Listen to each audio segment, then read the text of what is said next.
அனைவருக்கும் வணக்கம். வாழ்க வளமுடன். நான் உங்கள் பாலசுப்ரமணி. நம்ம இன்னைக்கு பார்க்குற தலைப்பு என்ன அப்படின்னு பார்த்தோம்னா, நீங்கள் நல்ல ஞாபக சக்தியோடு எதாக இருந்தாலும், அதாவது உங்கள் வரவு செலவு கணக்கு, வாழ்க்கையில் நடக்கக்கூடிய நிகழ்ச்சிகள், இதெல்லாம் நல்லா ஞாபகம் வச்சுக்கோன்னா அதுக்கு என்ன செய்யலாம் அப்படிங்கிறத பற்றி பார்ப்போம். நீங்கள் உங்கள் வரவு செலவு கணக்கு ஒருத்தர்கிட்ட ஒன்று பேசுகிறீங்க, ஒன்று சொல்லியிருப்பீங்க, 10 நாள் கழிச்சு அதை நான் சொல்லவே இல்லைம்பிங்க, நான் மறந்துட்டேம்பிங்க. இந்த மாதிரி ஞாபக சக்தியெலாம் உங்களுக்கு இருக்குது அப்படின்னா அதுக்கு நீங்கள் என்ன செய்யணும்?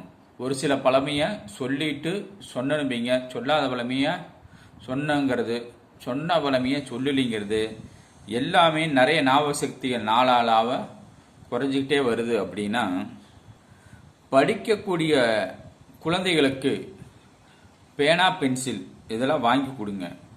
அவங்க படித்து நல்ல அறிவோடு ஒன்று எழுதுகிறாங்க. இந்த மாதிரி எழுத்து வேலைகளுக்கு அந்த பேனா பென்சிலை யூஸ் பண்ணும்போது உங்களுக்கு ஞாபக சக்திகள் ஓரளவுக்கு நினைவில் இருக்கும், ஞாபகம் வரும்.